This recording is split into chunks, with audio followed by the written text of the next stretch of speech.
Hello and welcome to the Mental Health Gaming Podcast. I'm your host Stu, and we're going to try and turn this dystopia into a blistopia. Sorry, apologies for that. I'm just trying something new in Brad's sort of semi-absence. So, as you know, Brad's not been well, but luckily we've had a chance to record together today, and I've put it together so that you can have a listen. He talks in detail about his situation, and some of it is fairly graphic, so please be advised that there are trigger warnings and content warnings about operations, so be aware of that. We messed up the audio, well, I did a little bit at the beginning, so it starts a little bit abruptly, but just a gentle intro to our conversation, and then we get talking about how Brad's feeling. So have a listen. Hopefully you enjoy it. Hopefully it's illuminating. And as usual, we send our best wishes and love to Brad. Last couple of weeks, unfortunately, our friend Brad, well, I don't know, friend is probably a bit of a stretch, is it? I don't know. But our acquaintance, now, of course, friend Brad, has been in hospital, and he's had some major surgery that I spoke about the other week. So first, most important question, Brad, how are you feeling at the moment? Absolutely wonderful. And that's no sarcasm whatsoever. Absolutely boss at the moment. Whatever was in me has been removed. I'm feeling great. That's great. Yeah. I mean, for the benefit of the people who don't know what's been going on, do you want to illuminate us as to what the problem's been and how it's been treated? Yeah. So just for everyone to know, because I'll probably never actually mention it properly. I had to have my leg amputated over the weekend just gone because I had a really bad infection, which then turned into gangrene and sepsis, and I had to have my leg amputated. But we'll get to why as we go. But yeah, no, I think for the past year, it's felt like I've been ill, constantly ill one way or another. I'm constantly tired. I had no idea why, and I was spending most of my days laying on the sofa because obviously I don't work now, medically retired because I'm blind, as a lot of people know. Just lying on the sofa, maybe playing some games, but lying on the sofa feeling like crap. And to be utterly brutal, waiting to die is essentially how I was feeling. I was feeling like one of these days I'm not going to wake up because of how ill I was feeling. I've heard of other people like you get your chronic tiredness, chronic illness, and they can't, generally that's all it is. They go, it's chronic illness, chronic tiredness, and no, we can't find the actual reason. So I thought, well, if that's what I've got as well, and they're not going to find a reason, there's no point going to get it checked out, which obviously that's stupid. If you ever feel really bad, go and get it checked out. Otherwise, warnings ahead. But yeah, I just felt like crap constantly. And then, we'll fast forward to more present day. I think you're aware, Stu, the last 2 weeks, maybe 3 weeks, time's a bit weird for me at the moment. I've skipped a couple of podcasts, or I was only able to record on the sofa, and I was barely playing anything. And you know what I was saying, I wasn't sounding myself at all, was I? No, definitely not. But obviously, I've got kids, so I'm trying to hide it. I'm trying to play the father, and do everything I should be doing. Just about managing. And I'll come to sort of I realise I was failing at that in a minute, and why I know I was failing at that. But also just to be aware for any recordings, obviously I'm in a ward doing this at the moment, a hospital ward, so you might hear things. But yeah, a couple of Sundays ago, I was meant to take my daughter to the cinema. We was going to watch Beetlejuice. She really wanted to go with me, and I was like, yeah, we'll do it. We'll use the free tickets from Sky to go. And the plan was to go. I woke up that morning and I felt ill. I could barely move. Everything ached. By this point as well, so I should go back. I should rewind slightly. I had a cut on my foot about 8-9 weeks ago, maybe a bit longer, because again, time's weird at the moment. Little tiny cut on my foot, which then seemed okay, seemed like it healed, and then it kind of got worse. So I went to the doctors. They wrapped it, ready for me to go and see podiatry. Went to see podiatry, and what was a little cut and then spread and spread and spread and spread, and was like a gaping wound, a grade 4 pressure wound, which I've had before, and then gets healed. Over a number of weeks, that was getting better. The wound was getting smaller. It had a little antibiotic beads in there, which looked like cats and cat litter. But that was in there. Everything was going well. And then I got really ill on that Sunday, went out with my daughter. We went to the cinema.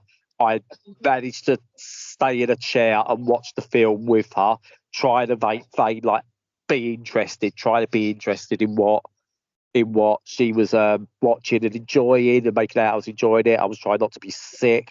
I felt like I was going to die in the cinema. As soon as the credits rolled, we left. I could barely get down the stairs. And yeah, I just got out into the foyer, desperately asked someone for some water, and kind of just sat on a chair. Lo came up, managed to finally get myself back to the car, got into the flat, and just collapsed on the sofa and had a sleep. Wasn't even bothered about watching the Liverpool game or anything like that. And went to my next day, felt a bit better. I felt better towards the evening. We was sent to go hospital, but I felt better towards the evening on the Sunday. Managed to eat a bit of soup and stuff like that. Obviously, during all this time, I wasn't eating properly either, so I was getting weaker. But went for my regular dressing change on the Monday. And she looked at it and she went, I said, is there any infection? Like, I feel really bad. She went, there's no infection in the wound. There's no red tracking. I said, there's no sign of this being infected. She went, but there is a small lump where it looks like your foot's been rubbing against your air boot a bit. You might not have blown it up properly at some point, and it's just been rubbing. So we'll get that padded. And I'll get you to go and see the other podiatrist on Friday for another dressing change and just to check that. Felt a bit ill throughout the week, felt like crap as usual. Excuse me, I'm just going to take some water. I've got a cough as well. If you ever need a break at any point, just do it. Yeah. Don't worry. But yeah, Friday, went to get my dressing changed. My podiatrist took the dressing off, and for the first time of her looking at my manky feet, I saw her recoil a little bit. What the lump had grown, it had burst.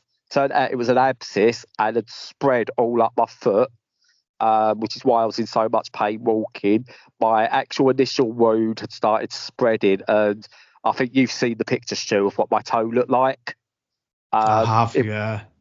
Wasn't pretty, was it? I still have nightmares. Yeah, that's underselling it. It was bad. It stunk. And I'll tell you the reason it stunk in the end.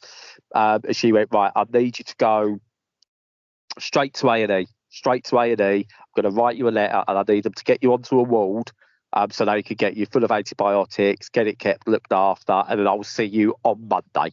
I will come to you Monday morning, and I will get that looked at. That didn't happen. Went straight to A&E. And they went, right, and I just said, I just need to get a ward. That's what the letter here says. I just need to be put on the ward. They said, no, we still got to do our checks because you come to A&E. They looked at it and they put me in a room. I thought, oh, okay, well, maybe they haven't got a ward, so I'm just going to be in an A&E ward. And woman comes in and goes, right, you're going straight to Basildon. I was at a Broomfield Hospital in Chelmsford. She went, you're going straight to Basildon. And it looks like you are going to need to have your toe amputated. Okay, yeah, we was expecting this might be the case at some point. That's absolutely fine. Got to Basildon, and they looked at it and went, yeah, this is definitely an amputation that's going to be needed. But I didn't get to Basildon. So I went in Friday afternoon, got to Basildon Saturday morning at 7 a.m. I'd already asked, my phone was in it, and I asked me, could someone bring me a charger so I could phone, keep in contact and keep my phone charged. I was on a bed in a corridor while they was waiting for one to clear. My sister said, she came in and she thought I was dead. She couldn't wake me. I barely she didn't look like I was breathing. She honestly thought I was dead. And finally, I came round. I didn't recognise her to start with. I thought she was one of the nurses. Gave me my charges. Like she was saying, like my foot stunk, absolutely stunk. She went off. I finally got on the ward, looked at her, went right. You're going to get to theatre. We'll knock you out, obviously. We'll knock you out. And we'll probably take the toe and then decide what to do there. Got into the theatre, and apparently they just straight away went take it at the ankle. They looked at it. There was obviously the initial wound. There was gangrene and sepsis had set in quite severely. So they literally said, get it at the ankle. And they did that. Obviously patched me up, got me back to the ward. Explained like sepsis really set in like much longer than I probably would have been dead, like from the sepsis alone. Yeah. And so they lopped it off at the ankle, back on the ward, and then they basically said to me, "Oh, getting back on the ward." I thought I actually felt okay. I felt really good. So because they obviously got the infection where it was all localized in that foot. There was obviously other bits, but they got it, and yeah, I just felt good. I felt okay. You know, I was bright. All of a sudden, you know, I could talk properly. I was like alert. Complete contrast to the previous weeks, let alone months. And again, sorry for the noises. I am on the wall, so obviously there is stuff. But yeah, surgeon came and saw me. Went right. We've got options. We've got preferred options, but you've got options. We can leave it like this. You can get prosthetic foot, learn to walk, etc., etc., etc. And we can leave it like this. However, because we literally took at the ankle, there's every chance that there could be some infection left in that area, which could take hold and could spread. Our preference, and because you're young, which I love, by the way, in the hospital, I'm young. Everyone calls me young at hospital. I like that. I love it, yeah. They went, you're young for about another 20 years, mate, don't worry. So like they said, right, so because you're young, we want to take off at the knee, just below the knee, and you can probably look at getting a prosthetic, and you'll be able to cope with it. So that's our preference. And if we take off at the knee, we'll probably completely clear the infection. Now, this is where the fun starts in a good way. So they're coming around going, right, we're going to do the anesthetic, this is what we'll do. And they said, right, we've got two types of anesthetics we can do. The one you had, the general, which puts you to sleep as normal, and we can give you one type of drug. And he says, but I warn you, that one doesn't last all that long and there will be pain. Our preference is to basically give you an epidural, and we can then give you another type of drug which will last twice as long, and you might feel pain, but the likelihood the pain receptors would have been sorted out by the time that wears off. But it's, you know, it's up to you, but we highly suggest the epidural. I was like, right, it's going to hurt because like it's in the back, isn't it? Anyway, no, it is. It will sting. We're not going to lie. It stings initially, but we numb the area, everything. You just got to make sure you're really still, but we will hold you still and everything. I said, right, okay, yeah, I'm quite anxious. I heard them talking, so I thought I'll still go to sleep with that. That's not a problem. I'll still go to sleep. Heard them talking, and I was like, I'm not going to sleep for this, am I? I went, will I be awake for this? And he went, yeah. I went, no, I can't do it. No, you've got to put me under general. If I'm looking at it, I'm going to feel it. I don't care. I don't want to do it. And he said, no, honestly, like you will feel immense pain afterwards. We can give you a sedative. It won't knock you out, but it'll make you like, you won't know where you are. So I went, right, okay, do that. They start getting me all prepped and everything, sign the consent forms. I mean, if it ever gets legally looked at, because I'm blind, every signature on all the consent forms, like it could be a different person. Yeah, it's anybody. Yeah. Mate, you might as well scribble on it. Just throw a pen at it from a distance, a fountain pen, that'll do. Big shaky cross, yeah. Yeah, but anyway, they took me in, and they said, right, so this is what you need to do for the anaesthetic. We need to sit you up. That was difficult because I hadn't sat up properly for like 3 days. So they sit me up, lean me forward, and said, right, we need you to like hold your arms across your chest. Right, we'll give you a pillow to hold, so you've got that, and dig your chin into your body and just hold tight. we will do all the rest. We'll numb the back a bit with some like cold spray, put it in, but you've got to be still. I was struggling. I was anxious. Like I was like, I can't do this. I can't do this. I can't do this. I can't do this. I can't do this. Eventually, they did it. Like it wasn't too long. Apparently, it wasn't too bad. They did it. They put me down and they're prepping me. They obviously do tests like cold. They use a cold spray to go like this part of your body. We've got cold spray. How does it feel? Oh yeah, that's really cold, like ice cold. And then they start spraying different parts of your leg. And they went, can you feel that? I said, I can feel the mist. Can't feel any coldness. He went, right, you're numb. You're absolutely numb. And I was like, I can still feel my legs a bit. And I'm like, yeah, okay. Maybe it's going to set in. So, yeah, okay, right. You say I'm numb, but I don't think I'm quite there yet. Anyway, so I'm laying there as they're prepping up. They haven't put the screen up properly yet. And I'm thinking, like, the way I've got in, like, my legs were kind of not crossed, but bent and on top of each other. And that's what I could feel. All of a sudden, I could see my left leg lifted up in the air. I'm going, what's that? Yeah. How is that there? I was like, okay, I want to be awake for this now. And he said, do you want a sedative? I went, no, I'll go, maybe not. And they said, what music do you want? I went, whatever you want, I don't mind. It's, no, you're the patient. What music do you want? I'm like, what do you like? And I went, I like Jenny Lewis. I thought they were going to go, who? What? Can't do that. I went, yeah, okay, no worries. We'll look for that and put it on. Put Jenny Lewis for me. It was really relaxing. She's got, like, her music has got me through, like, plenty of things in life, both mentally and other bits and stuff like that. So that was really relaxing. And, yeah, they started doing, like, all of a sudden, like, sort of like they started doing the surgery. They put, like, the screen up properly so I couldn't see. You, like, started doing the surgery, some discussion and stuff like that. Not spoiler warning, but gore warning, I suppose, coming up now. If anyone's squeamish, you might not want to listen to the next. Stu will timestamp it. But so all of a sudden you hear the saw going, like circular saw. And what I guess they was doing is they're cutting around where they want to amputate. So they're cutting around the skin. Because I think what they do is they need to, I think they originally went with a scalpel so they could pull back excess skin, because obviously they need to fold it up afterwards. So I think they'd like cut around lower than they needed to, pulled that skin back. The circular saw comes out and they start cutting around the flesh, the muscle and nerves and everything. Now, have you ever heard a saw when, like, maybe you're cutting wood and you might catch a nail or something in there or a bit of metal and it just goes... Yeah. That's what my bone did. Yeah.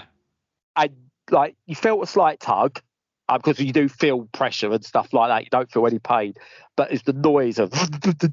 And obviously they go around the other side and it does it again as they get closer. And I was like, wow, that's weird. And then all of a sudden, there's like what felt like 3 people in front of me yanking and pulling, what I'm guessing, pulling the flesh they needed to get away, like the leg, away from the bone, just pulling it. And that's how it felt. Like, you could feel the tugging. It didn't hurt, anything like that. You could feel the tugging. And it was, it's so interesting. Then I decided to have a little nap. Not because of sedatives. I was just like, I'm tired now, and had a nap. Yeah. Nice. So next thing I know, I didn't realise it. Like, I think they've cut through the bone with like an actual saw, not like a DIY like big saw, but like a precision saw type thing. Obviously, cut through the bone and everything. Obviously, probably neatened it all up. Woke up to what I assume was someone mounting the table and a couple of other people folding the excess skin around my stump, around the wound, which again is a really surreal because they're really getting on there. It's like, you know, if you're trying to fit that cabinet in that space and you know it's going to go, but it's just going to rub it, you're really getting onto it. Yeah. Or you have to get that last bit. That's what they was doing by wrapping this leg. And then next thing I know, it's over. They're wrapping it up. It's over. I was like, oh, okay. Is that it? I've been like conscious for the whole thing, feeling absolutely fine. Yeah, it's over, blah, blah, blah. Then obviously they're talking. They've obviously got to do all their notes and everything. And as they're talking, it dawns on me, listening to one of them, the person who did it it was her very first amputation. Oh, wow. And it was like, I was pretty cool with that. And I'm glad, like, I guess I get why they probably didn't tell me at the start because of how anxious I was. But that wouldn't have bothered me because both my children were born by first midwives who were delivering their first babies. Oh, right. So really cool. I'm okay with that. You've got to learn at some point. You've got to get on someone's body and operate. You can't just operate on pigs and shit all day. Yep. So yeah, it was like, oh, that's really, really cool. At the time, that's all I was thinking. They're chatting. And what was really fun, do you know, like when you're at college, like say you was at carpenter college or something like that. Yeah, you've done like maybe made a dovetail joint or something, and the tutor would come over to you. You go, that's really, really good. But do you think like if you'd have maybe made maybe done this and done that, it might be a bit better? Well, the head surgeon who's there, he's obviously there because in case anything goes wrong, he could just jump in and take over. He gone, right, really, really good, done really good, but, and I'm like, but? What do you mean, but? He went, when you was making the initial cut with the circular saw, your angle was slightly wrong. Oh, okay. He went, luckily, it was the wrong angle was in a way that it didn't affect anything. If it was at the other angle, we might have had a problem. So just remember that. And I'm like, okay, that's really cool. You could have told her that bit afterwards. Yeah, when the patient wasn't there, yeah. It's like, it didn't bother me. I was like, oh my God, I actually feel really good. And but yeah, absolutely sort of like fine. I'm all wrapped up. I get back round to the recovery room. I don't feel I need any recovery time. I'm absolutely fine. Anyway, back to recovery room while they wait for someone to come and get me taken back up to like my bed and everything. And yeah, it's chatting away, and then like one of the other there's about what felt like 30 different surgeons and nurses and everything in the room. They're busy, those theatres. And yeah, but so they've she's come in and she's gone, right, because I went, my surgeon, was it her very first time? She went, yes. And she went, and she said, we didn't tell you because you were so anxious. I went, that is absolutely fine. I really don't mind that. Because I mean, if it goes wrong, it goes wrong. If I die, I die. Like in terms of like things happen, and she's got to learn, she's got to do it. Really doesn't bother me. She went, that's good to hear. In that case, do you mind doing some feedback for her? I'm like, yeah, that's cool. And she went, how do you think she made you feel like before and after the surgery? I went, yeah, no, fine. The bedside manner was fine. She made me feel calm after, like I said, after like I had the anaesthetic and I'm like the anxiousness and died. She made me feel calm. She was fine. I went, to be honest with you, I wouldn't know that was her first time doing that. I mean, I'm not an expert or anything, but I would never have guessed, that's someone's first time cutting off a leg. She went, oh, that's really good. I meant more just her bedside manner and stuff like that, not the actual performance of her surgery. But it's good to know you didn't feel like it was a first timer. It means she was doing really well. And then, yeah, 10, 20 minutes later, I was back on the ward and feeling better than I've ever felt in my life. Maybe not in my life, but what for, maybe the last God knows how many years. I just felt all of a sudden, like, I'm not going to lie, we say about being open, and we always say about being open, but we always keep our secrets and everything like that. For the last 10 years before Edith and everything like that, and I love my kids, I saw no future. I saw no future for myself or anything like that. I was failing, and I was miserable. I was getting miserable anyway because, like, my ADHD assessment didn't come back how I want. We are going to fight it, but it didn't come back how I want. So that wasn't helping. That had probably sent me into a mini depression and stuff like that. But I felt good. I saw a future, especially when they said, like they came round, like doctors come, like the surgeons come and check their stuff, make sure I'm okay. Then you start getting like occupational therapy come round and mention what's going to happen next. And they said, like, we'll come round and have to do an assessment on your flat. I went, okay, I don't think that's going to pass any kind of assessment. The bathroom's too small for a start. Even if you remodel it, it's too small. It's private rental. And we can't afford to move out. We need to get on the housing. She went, right, okay, calm. we've got to make a date to come round. We've got to make a date for to do the assessment of the property, and that's happening as we're speaking tomorrow on the Monday. They should say no, you're not suitable to come home, and they've already said if it's not suitable, you've basically got to wait until you find somewhere suitable to live. So I could be in hospital indefinitely. Maybe not here, because I've also been selected to do a prosthetics trial, a rehabilitation in Lambeth, which is really good. They think, again, because of your age and stuff. I've already got a wheelchair. They've taught me how to get into the wheelchair. It's already second nature. I had a bit of trouble with a toilet because I needed to go to the toilet before they taught me. And when I tried to get there, I nearly died. Because I didn't realise how to do it, and I tried twisting and turning, trying to get onto it with one leg, and nearly broke the other leg. Fine, but I didn't manage to get back onto the wheelchair. And then they taught me, and they went, "You just back up so you're sideways, like you're getting on the bed." I went, "Oh, yeah, that makes sense." Oh, yeah. They went, "What do you do?" I said, "Well, I went directly in front of the toilet and tried to swivel." And he went, "Jesus Christ. Okay, fair enough. No, don't do it like that. Show me how to do it. Absolutely fine." But what he said, he goes, they might say this to us, so there we go. "We've never known anyone." This was like 2 days after my operation. I was doing all this, and I've never known anyone just be like from operation to in the wheelchair and comfortable that quickly. So this is why we're putting you forward for this thing, because you've just taken to it. Yeah. And then sort of the wheelchair stuff. A couple of visits from the family downstairs, and go down to the Costa in the hospital. All really, really good. They come round on Friday. So this is the day I first went into A&E to get it like regular dressing checked. Came in on Friday, removed all the dressings, went, "Yep, that's healed. You're medically clear to go home." Only meant medically. They went, "Medically, you're fine to go home." Less than a week. That's incredible. I was like, "What?" I went, "Yeah, you could go, if your place is suitable, you can go home." I went, "Well, it's not." They went, "Right, see, that's a bit different."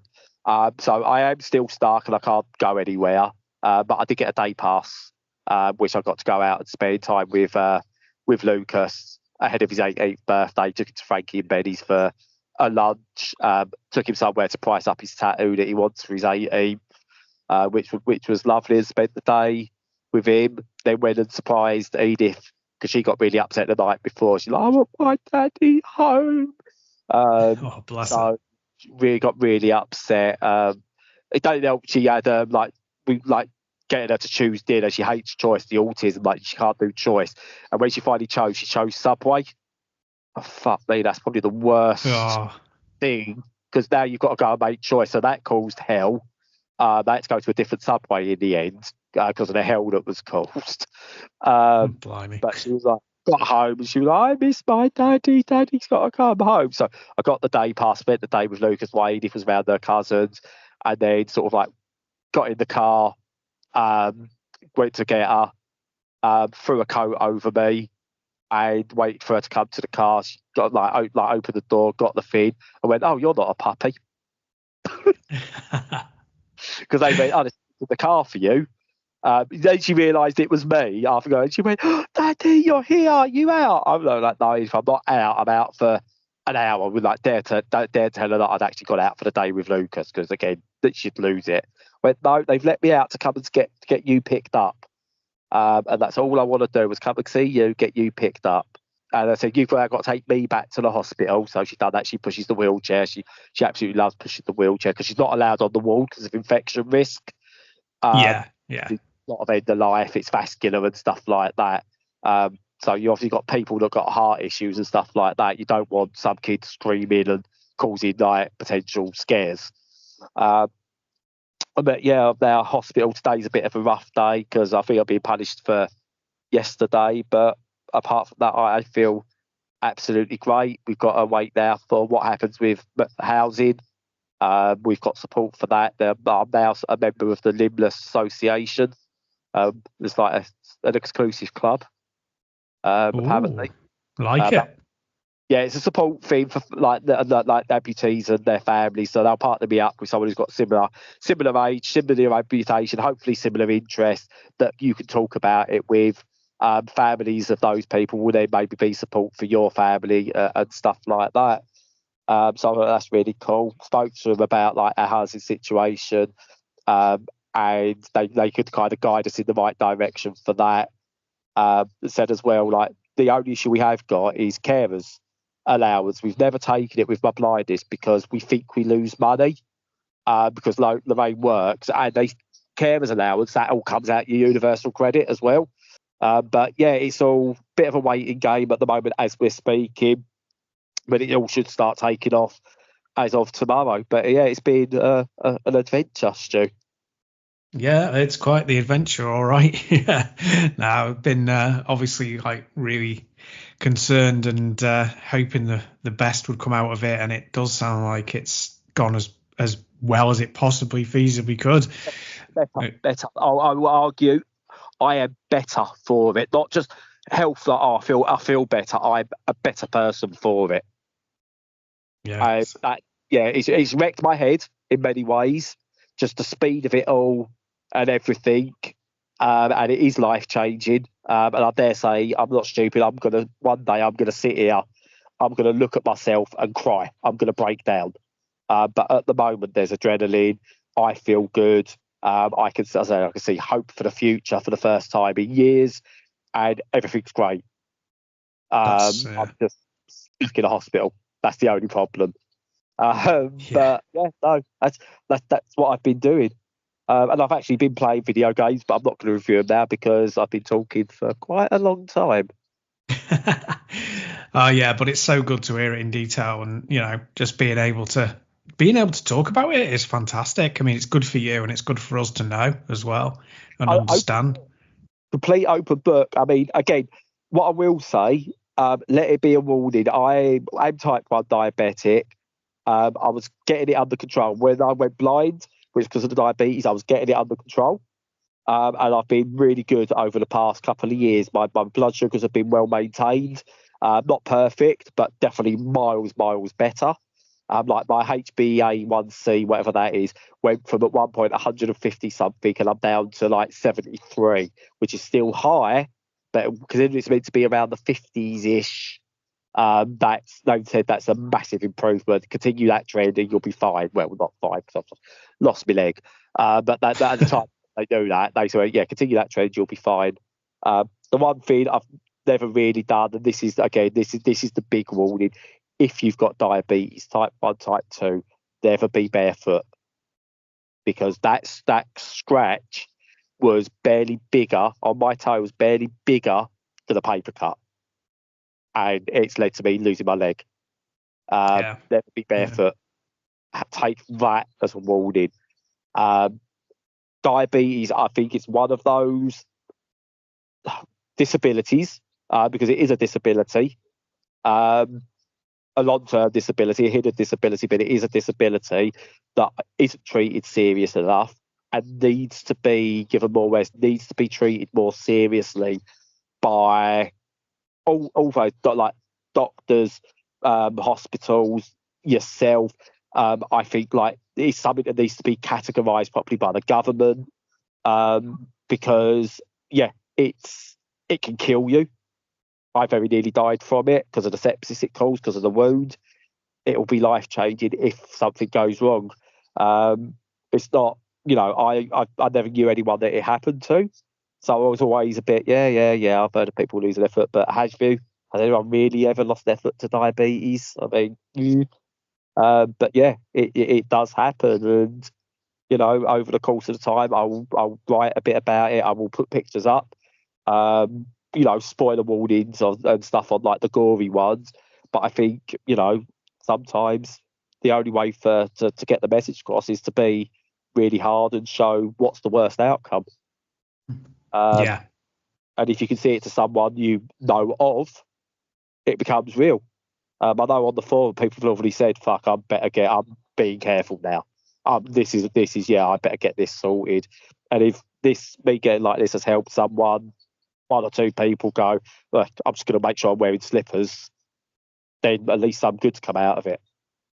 Yeah, absolutely. Well, no, everything that you've done and said so far has been, really really good. It's been an eye opener for a lot of people, I reckon, and that's the best you can hope for it. And what's all? Oh, sorry. I said I've been called inspirational. This is really weird. You? Yeah, I know. I'm just messing. But no, that is fantastic. It's really good, and I'm so happy that it's turned out the way it has, and that you're recovering okay. That's definitely the best thing. Yeah, I say shoes are cheaper now. Well, you still have to buy two, though. That doesn't seem fair. I mean, you've got to put one on your new prosthetic as well. Yeah. So, I've got prosthetic, but I only need one. I'm going for what I could do is do a collect. If I buy the fancy shoes like Air Jordans or something, I can still always put the left one on display as like a thing. Like, I look at that cool trainer. Yeah. But no, I'm not buying Air Jordans. I'm not a big carer of trainers. I just like as long as they fit my feet, that'll do. They should partner you up with somebody who's missing the other foot, and then you could buy shoes together and just split it. Yeah, split the cost. Yeah. Just rob them. Yeah, well, I'd split the cost completely. Yeah.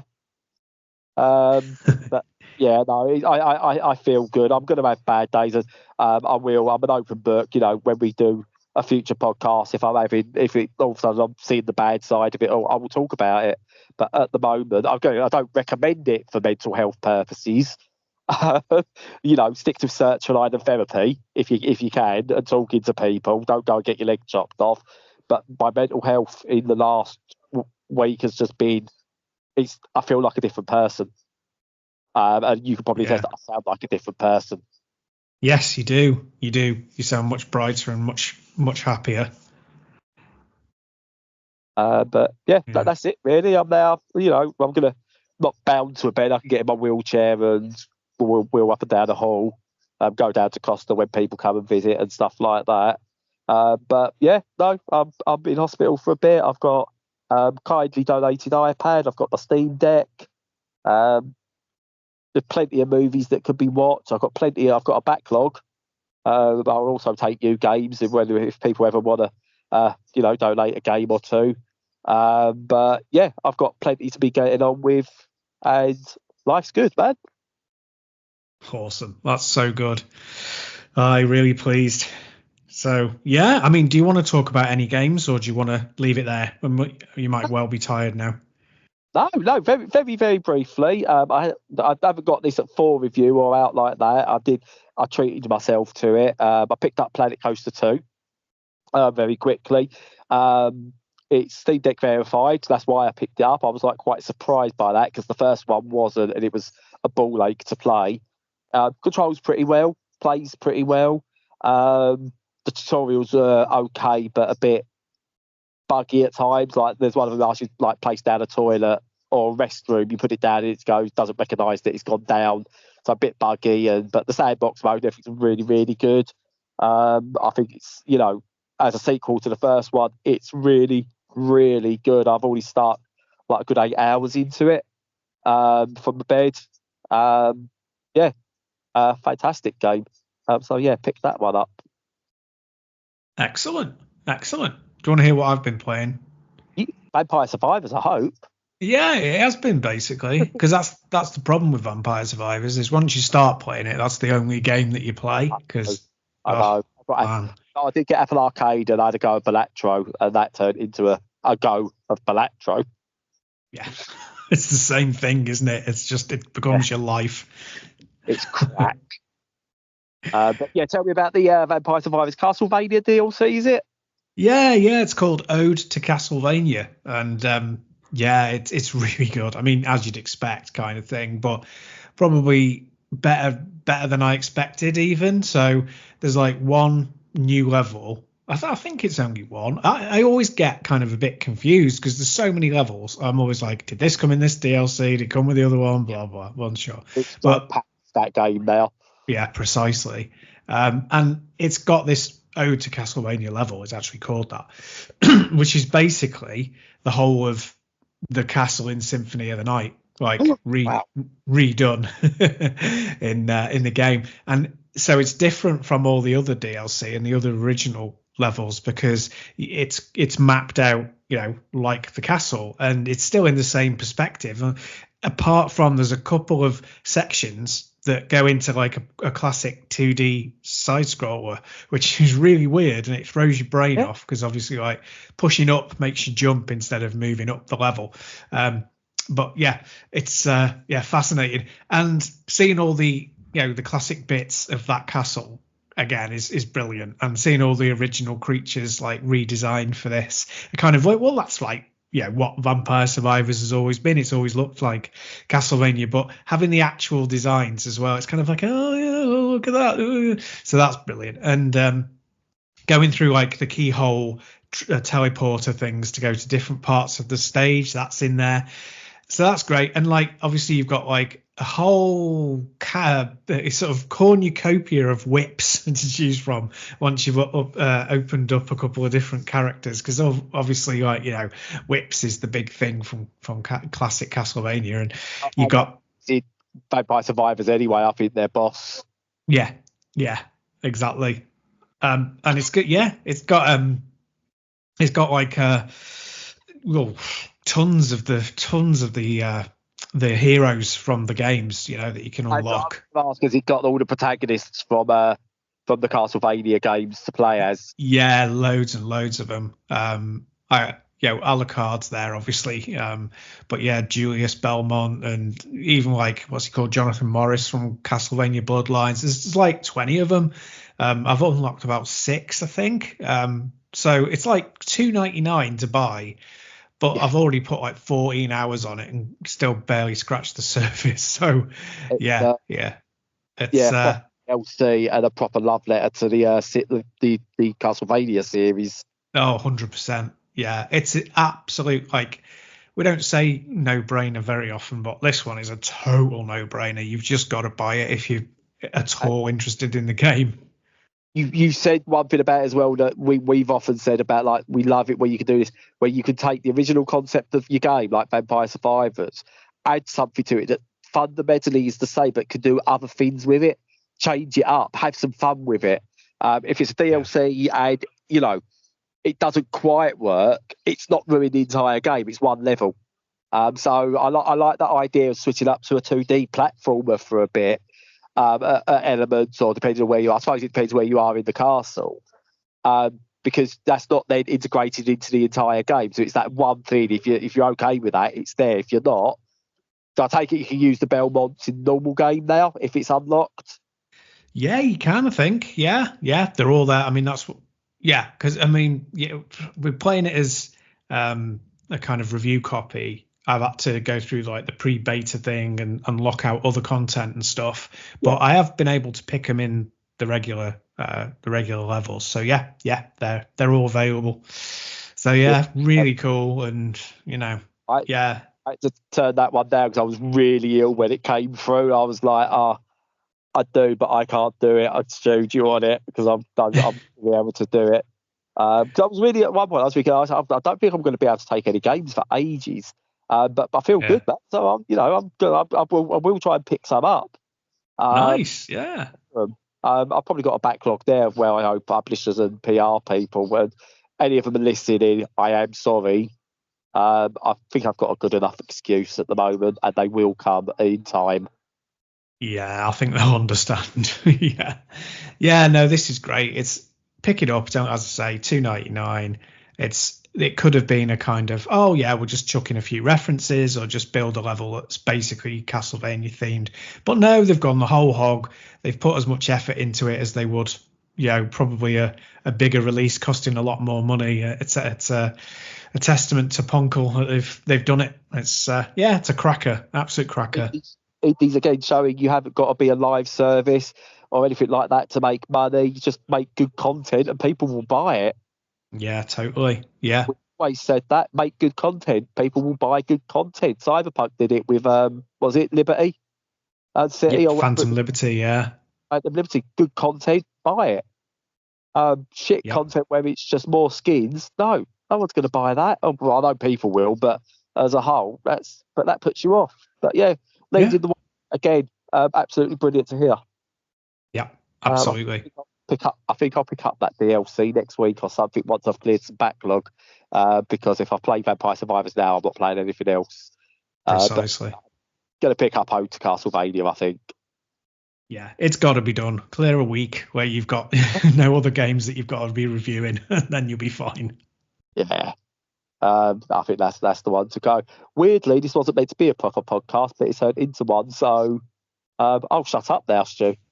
Well, that's the thing, you see. We can't separate games from the rest of our life because it's so much a part of our life. It's just, it's my number one hobby by such a massive margin. And yeah, I've got to always talk about it. I can't shut up about it, but there you go. But next week when we do this again, I mean, the only thing I will say for anyone listening, the releases might be a bit sporadic. It might not be on day every week on time. It might be an 8-9 day gap. It might be on time. It might be a 5-day gap, whatever. But they are coming. They just might be a little bit sporadic and a bit all over the place.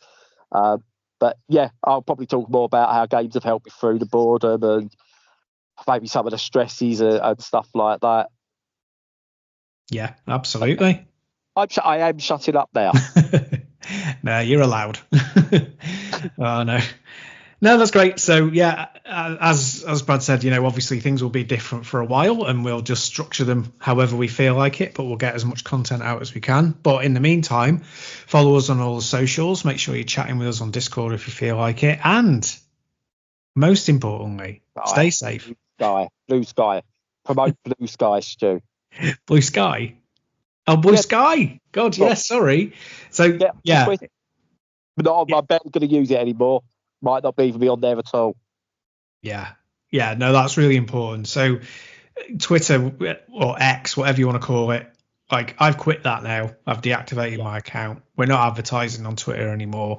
Follow us on Blue Sky. We are there, MH Gaming, at bluesky.social, is it? I can never remember what the full thing is. The only thing they've got to sort out is how to actually promote your channel, because it's blue sky something. But yeah, it's Blue Sky. Look, we'll put the link in the description. Find it there. Absolutely, it's always there. So that's cool. Yeah, so stay safe, stay sane, take care, everybody.